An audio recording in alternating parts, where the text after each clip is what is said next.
अरब के पुराने शहर में एक गरीब लड़का रहता था जिसका नाम था अलादीन। अलादीन चालाक, चपल और हमेशा खुश रहने वाला लड़का था, लेकिन उसे अपने जीवन में बड़ा कुछ करने की ख्वाहिश थी।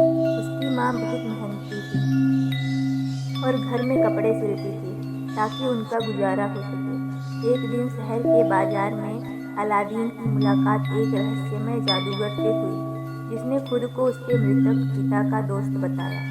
इस जादूगर का मकसद बहुत चालाक था। वह अलादीन का इस्तेमाल एक खास काम के लिए करना चाहता था। उसने अलादीन से कहा, अगर तुम मेरा एक काम करोगे तो मैं तुम्हें धनवान बना दूंगा। अलादीन ने लालच में आकर जादूगर के साथ जाने का फैसला किया। वे दोनों एक गुफा के द्वार पर पहुंचे, जहां जादूगर ने कुछ मंत्र पढ़े और द्वार खुल गया। गुफा के अंदर अद्भुत खजाने थे, लेकिन जादूगर की नज़र एक खास चिराग पर थी। उसने अलादीन से कहा, इस चिराग को उठाओ और मेरे लिए लाओ। अलादीन ने चिराग उठाया, लेकिन जैसे ही उसने चिराग को जादूगर को देने की कोशिश की, जादूगर ने गुफा को बंद कर दिया और अलादीन अंदर फंस गया। अलादीन को समझ नहीं आया कि अब क्या करे। अचानक वह चिराग को साफ करने लगा, जिससे धुएं से भरा एक जिन्न निकल आया। जिन्न ने कहा, मैं इस चिराग का जिन्न हूँ, तुम मेरे मालिक हो और जो चाहोगे वो मैं करूँगा। अलादीन ने तुरंत कहा, मुझे यहाँ से बाहर निकालो। जिन्न ने उसकी बात मानी और अलादीन को उसके घर वापस ले आया। अलादीन अब चिराग के जिन्न की मदद से अपनी और अपनी माँ की जिंदगी बदलने लगा।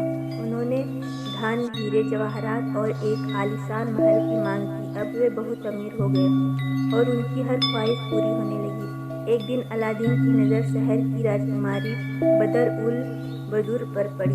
वह उससे मिलने की चाहत रखने लगा। उसने जिन्न की मदद से राजकुमारी से भव्य तरीके से मुलाकात की और उसको अपने प्रेम में डाल दिया। राजकुमारी के पिता सुल्तान ने अलादीन के धन धान्य और वैभव को देखकर दोनों की शादी पक्की कर दी। लेकिन कहानी में अभी भी बहुत से रोचक मोड़ आए। जादूगर जिसने पहले अलादीन को धोखा दिया था, अब वापस आ गया था। उसने चिराग की सच्चाई जान ली और वह किसी भी हालत में चिराग वापस पाना चाहता था। वह एक बूढ़ा व्यापारी बनकर अलादीन के महल आया और बोला कि वह पुराने चिरागों को नए चिरागों से बदल रहा है। राजकुमारी ने यह सुना और अनजाने में जादूगर को अलादीन का जादुई चिराग दे दिया। जादूगर ने चिराग को पाकर अपने काले मंत्र से जिन्न को बुलाया और अलादीन का महल समेत राजकुमारी को भी दूर कहीं ले गया। जब अलादीन वापस आया और यह सब देखा तो वह बहुत परेशान हुआ, लेकिन उसने हिम्मत नहीं हारी और अपनी बुद्धिमानी और मर्जी के जिन्न की मदद से जादूगर को मात दी। अलादीन ने साहस और बुद्धिमानी से अपने चिराग और राजकुमारी को वापस पाया। उसने जादूगर को हमेशा के लिए खत्म कर दिया और अपने महल को वापस ले आया। अब वो और राजकुमारी सुखपूर्वक रहने लगे। जिन्न ने भी अब उनके साथ रहने का वादा किया और उनकी हर मुश्किल में मदद की।